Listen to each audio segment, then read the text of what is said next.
peacetv.tv। Piece TV, মানবতার সমাধান।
Piece TV Bangla, মানবতার সমাধান। Scientists are not eliminating God, they're eliminating models of God. You learn Sanskrit, go back to your scriptures, go back to your Vedas and realize that God is one. Division in Islam is prohibited. We understand the concept of God in Hinduism. Quran is the most positive book. Every day, more than 3,000 fetuses are being aborted in India after they identified that they're females. According to the statistics of 1996, US Department of Justice, 2,713 women are being raped every day. Every 32 seconds, one woman is being raped. I've been raped in US till the time I'm here. Islam has the solutions to the problems of the West.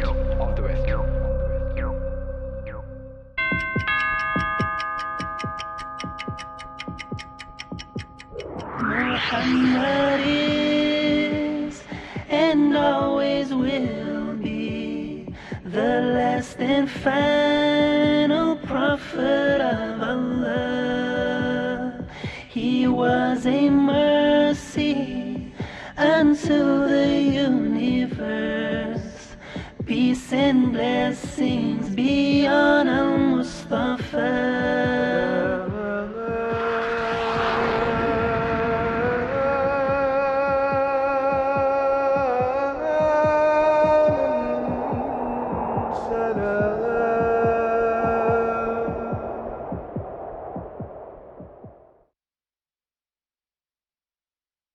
এবারের প্রশ্ন বাম দিকের mic থেকে। Doctor Zakir Naik, আমার নাম Jerry Thomas, আমি ওসমানিয়া ইউনিভার্সিটিতে সাংবাদিকতার উপর রিসার্চ করছি। আমরা কয়েকজন বন্ধু মিলে একটা ওয়েবসাইট খুলেছি, sakhiTime.com। আপনার কাছে আমার প্রশ্ন, 1 নাম্বার, আমি সবসময় জানতাম যে হাদিস ছাড়া কোরআন অসম্পূর্ণ।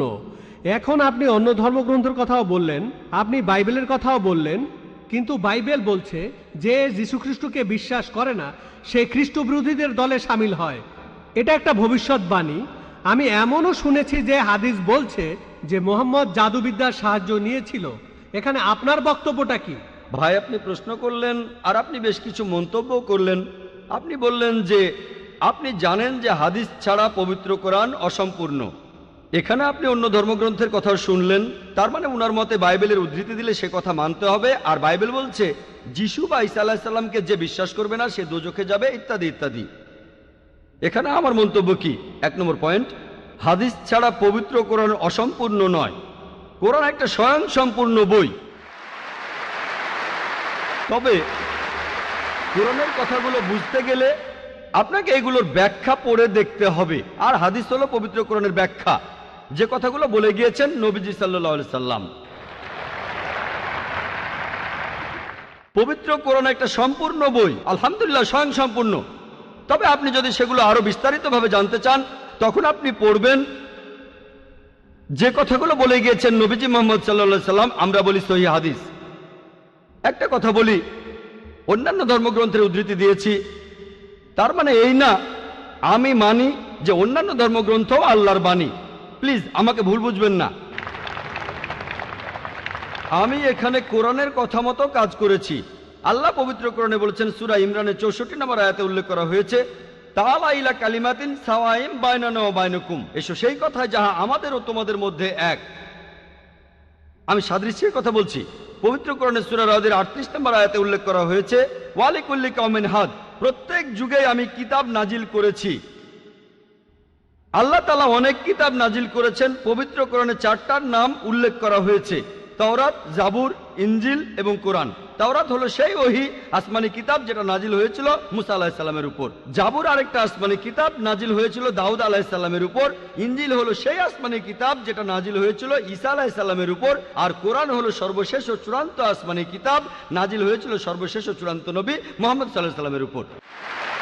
এখন আগের সবগুলো আসমানি কিতাব এসেছিল নির্দিষ্ট সম্প্রদায়ের মানুষের জন্য, আর সেই কিতাবের নির্দেশগুলো ছিল একটা নির্দিষ্ট সময়ের জন্য। তাই আল্লাহ তাআলা চাননি যে এই কিতাবগুলো অবিকৃত অবস্থায় থাকুক। কিন্তু কোরআন হলো সর্বশেষ আসমানি কিতাব। আল্লাহ কোরআনে বলেছেন, সূরা হিজরের 9 নম্বর আয়াতে উল্লেখ করা হয়েছে, আমি কোরআন অবতীর্ণ করেছি আর আমি সংরক্ষণ করে রাখব। কোরআন হলো একমাত্র ধর্মীয় গ্রন্থ পুরো পৃথিবীর মধ্যে যেটা এখনো অবিকৃত অবস্থায় আছে। শুধু আমি বলছি না, ধর্মের উপরে বিভিন্ন বিশেষজ্ঞরা বলছেন। তাদের একজন উইলিয়াম মুর, তিনি ইসলামের বিরুদ্ধে তীব্র সমালোচনা করতেন। তিনি খ্রিস্টান ছিলেন। 200 বছর আগে তিনি বলেছিলেন, আর কোনো ধর্মীয় গ্রন্থ নেই, আর কোনো ধর্মীয় গ্রন্থ নেই যেটা এখনো অবিকৃত অবস্থায় আছে 1200 বছরের বেশি সময় ধরে। এখন বলল 1400 বছরেরও বেশি এই কোরআনের মতো। তিনি খ্রিস্টান ছিলেন, ইসলাম ধর্মের তীব্র সমালোচক ছিলেন। তিনি সত্যি কথাটা স্বীকার করেছেন, কোরআন অবিকৃত অবস্থায় আছে। কিন্তু অন্যান্য সব ধর্মগ্রন্থ সেগুলোর কথা বদলে গেছে, এমনকি বাইবেলও। আমি বাইবেলকে আল্লাহ তাআলার বাণী বলে মানি না। আমরা মুসলিমরা বিশ্বাস করি সেই ওহীতে যেটা দেওয়া হয়েছিল ঈসা আলাইহিস সালামকে, ইনজিল। কিন্তু এখন আমরা যে বাইবেলটা দেখি, এই বইটা একটা মিশ্রণ। এখানে আল্লাহর বাণী থাকতে পারে, কোরআনের সাথে মিললে আমি আপত্তি না করে মেনে নেব এটা আল্লাহর বাণী। এছাড়াও নবীদের বলা কথা আছে, এখানে ঐতিহাসিকদের বলা কথাও আছে। দুঃখের সাথে জানাচ্ছি, বাইবেলে পর্নোগ্রাফিও আছে। আমি উদ্ধৃতি দিতে পারবো না, আমি পারবো না। বাইবেলে আছে অনেক পরস্পর বিরোধী কথা, বৈজ্ঞানিক ভুল, গাণিতিক ভুল, সেগুলোর কথা এখানে বলছি না। আমি বিতর্ক করেছিলাম ডক্টর উইলিয়াম ক্যাম্বেলের সাথে। তিনি ইসলামের বিরুদ্ধে একটা বই লিখেছিলেন, Quran and Bible in the light of history and science. বলেছিলেন কোরআনে 30টা বৈজ্ঞানিক ভুল আছে। আমি আমেরিকায় গিয়েছিলাম। আমেরিকায় আমরা বিতর্ক করেছিলাম 2000 সালের 1 এপ্রিল, আর টপিক ছিল Quran and Bible in the light of science. তার সব অভিযোগের উত্তর আমি দিয়েছিলাম। তারপর আমি যখন বাইবেলের 38টা ভুলের কথা বললাম, তিনি সেগুলোর উত্তর দিতে পারেননি।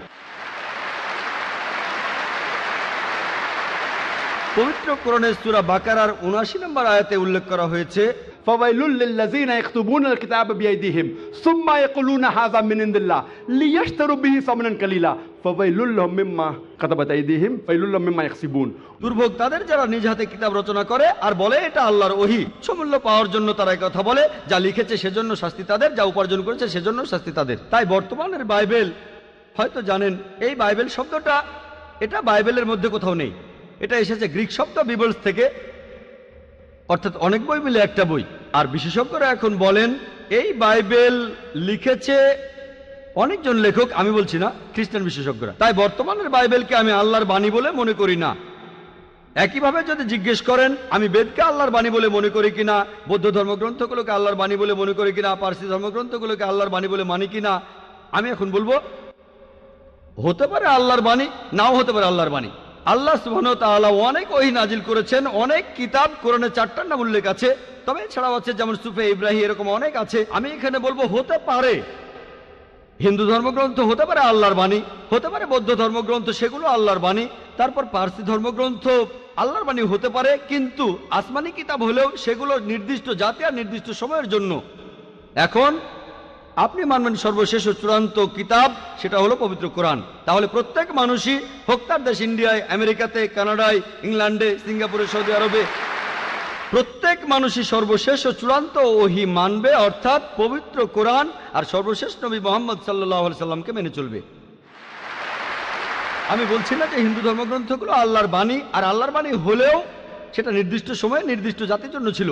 হিন্দু বিশেষজ্ঞরাও বলেন তাদের ধর্মগ্রন্থ পরিবর্তন হয়েছে, বৌদ্ধ বিশেষজ্ঞরাও বলেন তাদের ধর্মগ্রন্থ পরিবর্তন করা হয়েছে। প্রত্যেক ধর্মের বিশেষজ্ঞরাই শুধু ইসলাম বাদে সবাই বলে যে তাদের ধর্মগ্রন্থে পরবর্তীতে কথা বদলানো হয়েছে, পরিবর্তন করা হয়েছে। তবে আমি যদি এখানে তর্কের খাতিরে মেনেও নেই এটা আল্লাহ তাআলার বাণী, যদি এমনটা হয় আর সেই ধর্মের অনুসারীরা তারা মানে এটা আল্লাহ তাআলার বাণী, তাহলে সেই ধর্মগ্রন্থ তাদের অক্ষরে অক্ষরে মানা উচিত। বৌদ্ধরা যদি মানে তাদের ধর্মগ্রন্থ আল্লাহ তাআলার বাণী, হিন্দুরা যদি মানে তাদের ধর্মগ্রন্থ আল্লাহ তাআলার বাণী, খ্রিস্টানরা যদি মানে তাদের ধর্মগ্রন্থ আল্লাহ তাআলার বাণী, তাহলে আপনাদের ধর্মগ্রন্থেই বলা হয়েছে আপনাদের মেনে চলতে হবে সর্বশেষ নবীর কথা, মুহাম্মদ সাল্লাল্লাহু আলাইহি সাল্লামের কথা।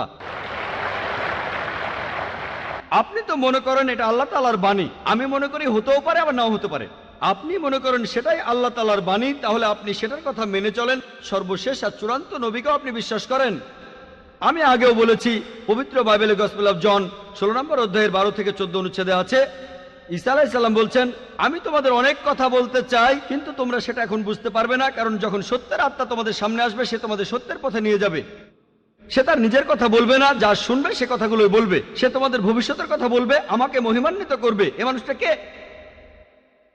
মুহাম্মদ সাল্লাল্লাহু আলাইহি সাল্লাম। মুহাম্মদ সাল্লাল্লাহু আলাইহি সাল্লাম বাদে আর কোন নবী ঈসা আলাইহিস সালামকে কি মহিমান্বিত করেছেন?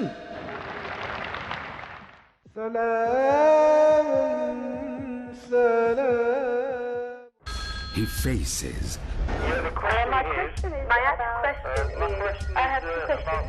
he listens, My question is about the beard, about Imam Mahdi. What other people believe in. he answers, So number one is the help of Allah. he satisfies in the light of glorious Quran and authentic Hadith. If Allah helps you, believe me, you have to get success. Catch Dr. Zakir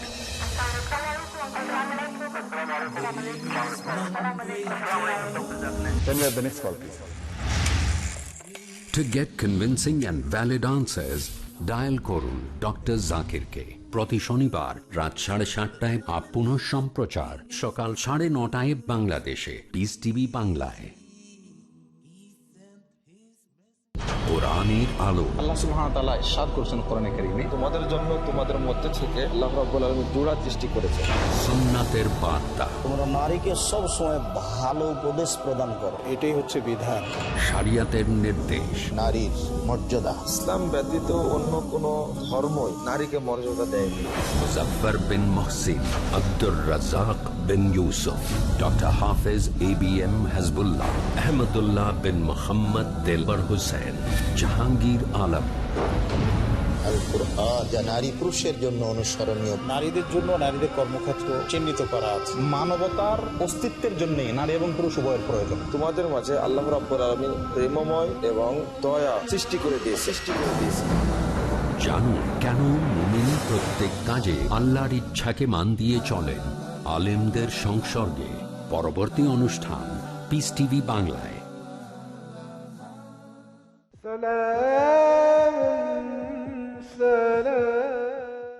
ঠিকই বলেছেন আপনি, যে ঈসা আলাইহিস সালামকে অস্বীকার করবে সে নরকে যাবে। আপনি বললেন এই কথা, আমি আপনার সঙ্গে একমত।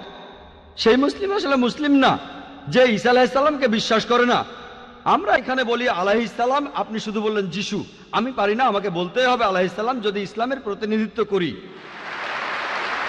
যদি আমি এই আলাইহিস সালাম শব্দটা না বলি আমাকে বের করে দেওয়া হবে। অনভিজ্ঞ লোক এটা করতে পারে, আমাকে বলতেই হবে আলাইহিস সালাম। তাহলে সেই মুসলিম আসলে মুসলিম না যে ঈসা আলাইহিস সালামকে বিশ্বাস করে না। আমরা মানি যে ঈসা আলাইহিস সালাম হচ্ছেন আল্লাহ সুবহানাহু ওয়া তাআলার প্রেরিত রাসূল। বিশ্বাস করি তিনি অলৌকিকভাবে জন্মেছিলেন কোনো পুরুষের হস্তক্ষেপ ছাড়াই, যেটা অনেক আধুনিক খ্রিস্টানি বিশ্বাস করে না। আমরা মানি যে তিনি আল্লাহর আদেশে মৃত মানুষকে জীবিত করেছিলেন। আমরা মানি যে তিনি আল্লাহর আদেশে জন্মান্ধর কুষ্ঠরোগীদের সুস্থ করেছিলেন। মুসলিম আর খ্রিস্টানরা এখানে এক। তবে আমি জানি আপনি কি বোঝাচ্ছেন। আপনি যখন বললেন যীশু খ্রিস্টকে বিশ্বাস করা, তার মানে কি বুঝিয়েছেন? যে তিনি ঈশ্বর, তাই না? ওনার মাইক্রোফোনটা অন করেন। যিশুকে বিশ্বাস করা বলতে কি বোঝাচ্ছেন? নবী হিসেবে বিশ্বাস করা? যিশুর এই কথাটা বিশ্বাস করি, আমি সত্য আর জীবনের একমাত্র পথ। এ কথার মানে কি? এর মানে যীশু খ্রিস্ট হলেন ঈশ্বর। ভাই এবারে বাইবেলের উদ্ধৃতি দিলেন, জনে আছে এই কথাটা। আমি আপনাকে রেফারেন্সটা বলছি, রেফারেন্সটা আমি বলছি, সমস্যা নেই। রেফারেন্সটা কি? জনের 14 নম্বর অধ্যায়। আপনিই বললেন। অনুচ্ছেদ? আমাকে বাইবেল দেখে বলতে হবে। জনের 14 অধ্যায়ের 16 অনুচ্ছেদ। ঠিক আছে? 16 নম্বর না, 6 নম্বর অনুচ্ছেদ, 16 নম্বর না।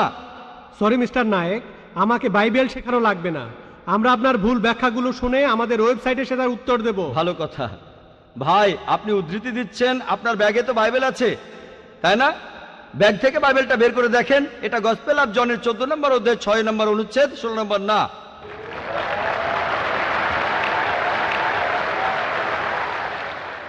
আর আপনি বললেন ঈসা মসীহ আলাইহিস সালাম তিনি বলেছেন যে তিনি ছিলেন ঈশ্বর।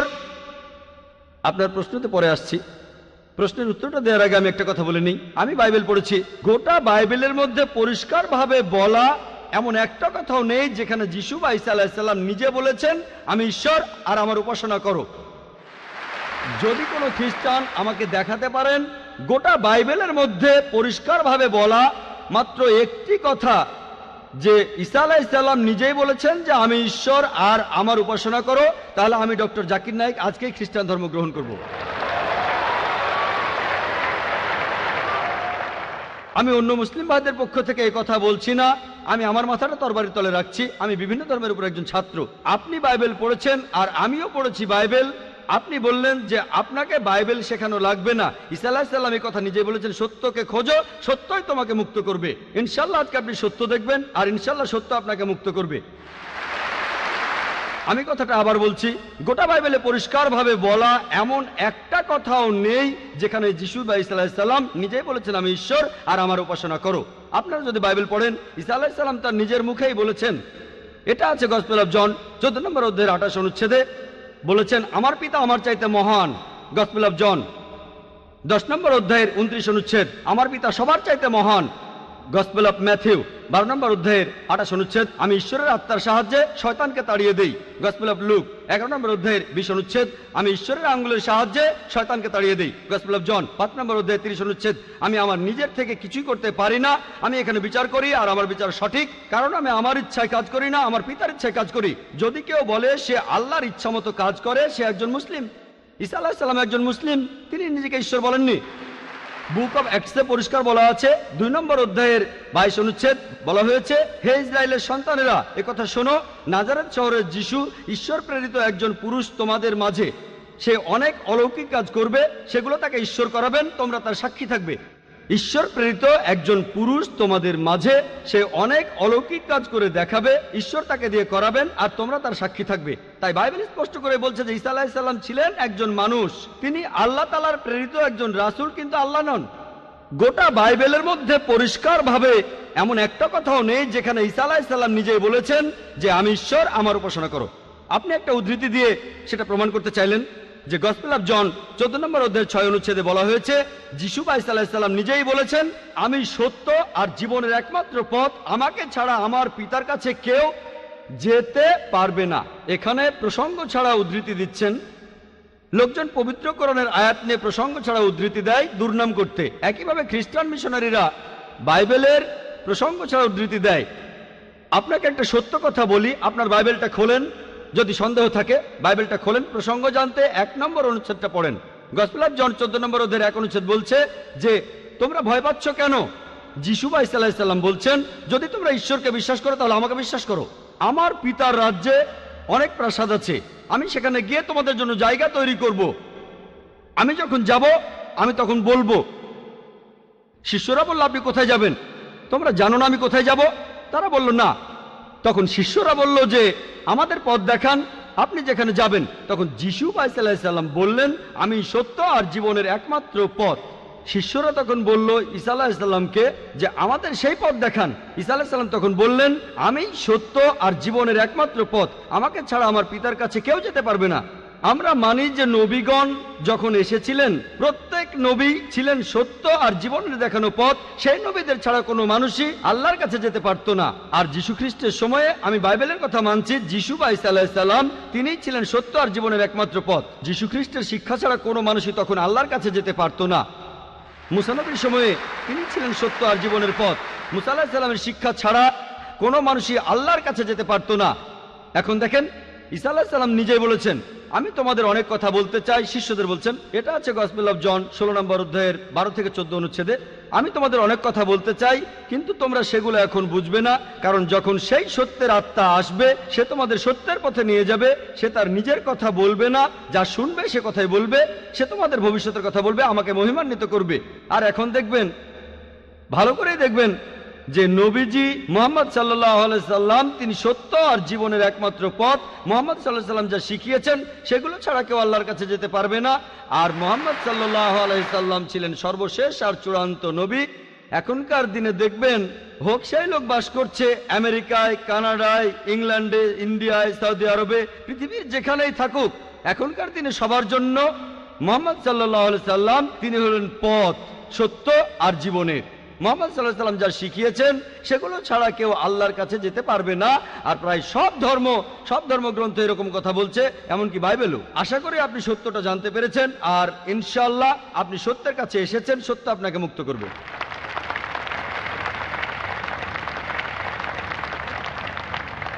এবারের প্রশ্ন মহিলাদের মধ্য থেকে। কোনো অমুসলিম বোন প্রশ্ন করতে চাইলে তিনি মাইকের সামনে এসে প্রশ্ন করতে পারেন। গুড ইভিনিং স্যার, আমি পেশায় একজন শিক্ষিকা। এছাড়াও আমি ইসলাম ও অন্যান্য ধর্ম নিয়ে রিসার্চ করি। আপনার নামটা কি জানতে পারি? আমি নীলিমা। আপনার লেকচারের জন্য অসংখ্য ধন্যবাদ। তবে আমি কিছু ব্যাপারে একটু জানতে চাই। যেমন আপনি ভবিষ্যৎ পুরাণের কথা বললেন, 3য় খণ্ডের 3য় অধ্যায় 5 থেকে 8 নম্বর শ্লোক। আমি আপনাকে আরেকটা ব্যাপার জানিয়ে রাখি যে হয়তো আপনিও এটা জানেন। ধরেন ঈশ্বর যে নবীকে পৃথিবীতে পাঠান, সেই নবী তার উদ্দেশ্যে বলা ভবিষ্যৎবাণীগুলো পূরণ করবেন। যদি সেই নবী অর্ধেক বা তার কম ভবিষ্যৎবাণী পূরণ করেন, তাহলে তাকে নবী বলা যাবে না। এটা একটা সাধারণ যুক্তির ব্যাপার। এবারে ভবিষ্য পুরাণার কথা বলি। আপনি সেই ম্লেচ্ছ নেতার কথা বললেন, আর বললেন তিনি নবী মুহাম্মদ ছাড়া আর কেউ নন। আচ্ছা, আমি আপনার কথার প্রথম অংশটা মেনে নিচ্ছি, কিন্তু পরের অংশটা আপনি ব্যাখ্যা করে বলেননি। এখন আপনাকে বলি, ম্লেচ্ছ একটা সংস্কৃত শব্দ, আর সংস্কৃত ডিকশনারি অনুযায়ী ম্লেচ্ছ শব্দটার অর্থ অনার্য অথবা পাপী অথবা খারাপ লোক। ম্লেচ্ছ শব্দটার এই 3টা অর্থ হয়। তাহলে কি বলা যায় মুহাম্মদ ছিল পাপী অথবা খারাপ লোক? আরেকটা ব্যাপার হলো, এই ভবিষ্যৎবাণীর দ্বিতীয় শর্তটা, সেটা হলো তিনি একটা মরুস্থলে জন্মাবেন। মরুস্থল এর অর্থ মৃতদের স্থান, কারণ মরু শব্দটা এসেছে সংস্কৃত মৃ থেকে, যার অর্থ মৃত্যু। তাই এখানে অবশ্যই আরবের মরুভূমির কথা বলা হচ্ছে না, কারণ সেটা ছিল অনুর্বর ভূমি আর যুদ্ধক্ষেত্র।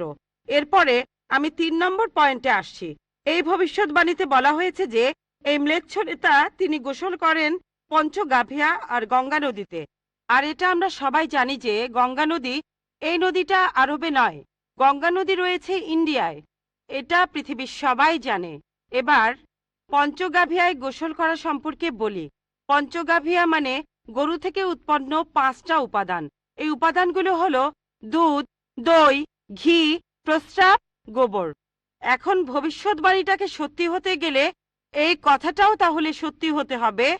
আপনি কি আমাকে পবিত্র কোরআনের এমন কোনো আয়াত দেখাতে পারেন যেখানে বলা আছে যে মুহাম্মদ গোসল করেছিল গঙ্গার জলে বা সেই 5টা উপাদান দিয়ে, অর্থাৎ দুধ, দই, ঘি, প্রস্রাব আর গোবর? তাহলে আজকে ইসলাম গ্রহণ করব। Thank you sir.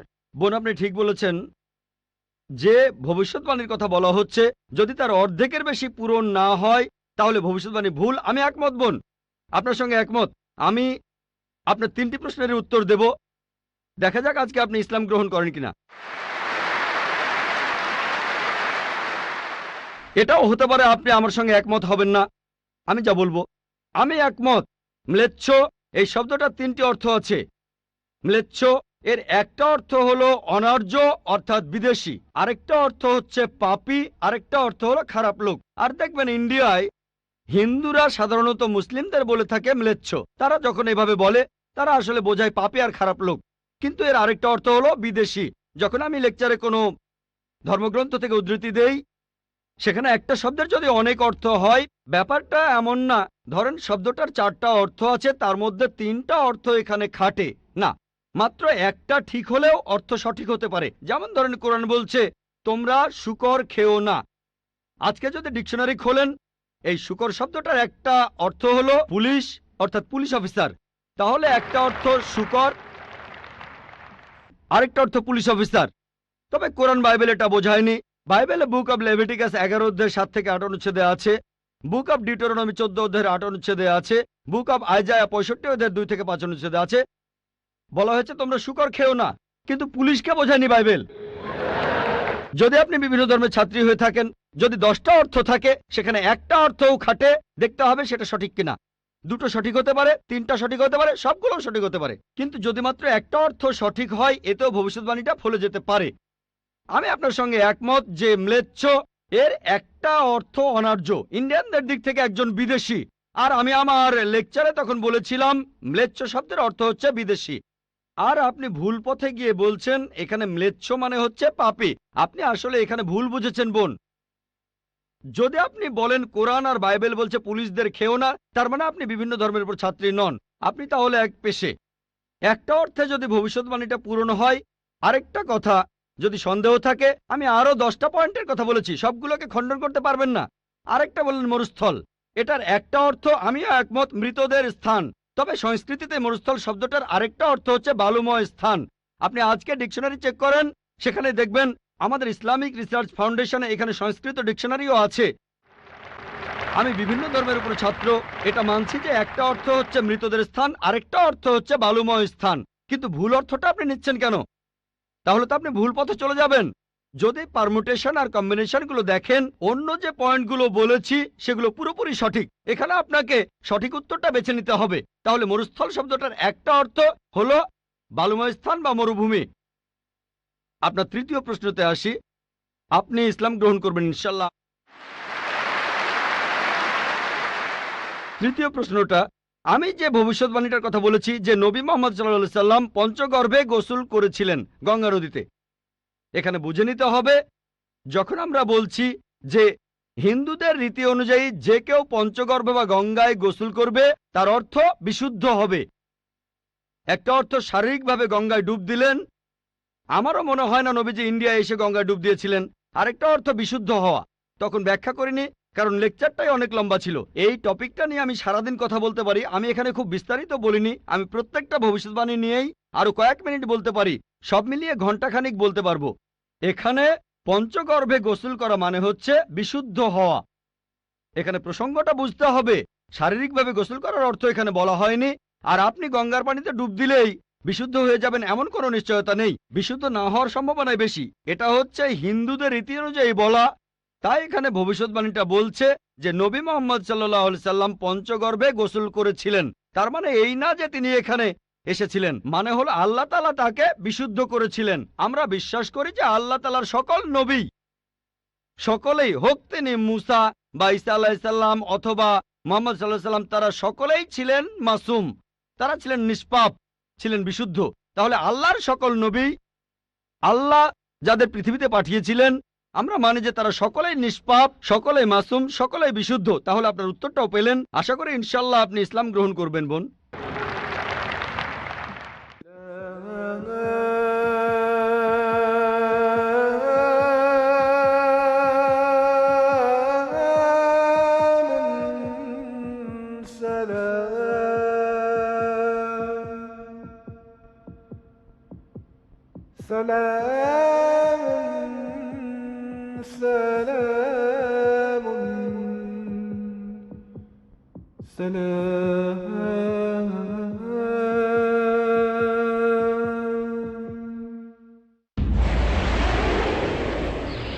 ডক্টর জাকিরের আন্তরিক বার্তা, ইসলামিক বোম। ইসলাম এসেছে আরবি মূল শব্দ সালম বা সালমুন থেকে, যার অর্থ শান্তি। এটা মূল শব্দ সিলম থেকেও এসেছে, যার অর্থ নিজের ইচ্ছাকে আল্লাহর কাছে সমর্পণ করা। মানুষ ভয় পায় একদিন হয়তো আরবদের হাতে নিউক্লিয়ার বোম চলে আসতে পারে। তারা বুঝতে পারে না ইসলামিক বোম, শান্তির বোম, অনেক আগেই পড়ে গেছে। এটা পড়েছে যেদিন নবী মুহাম্মদ সাল্লাল্লাহু আলাইহি সাল্লাম জন্মগ্রহণ করেন। পিস টিভি বাংলা, মানবতার সমাধান।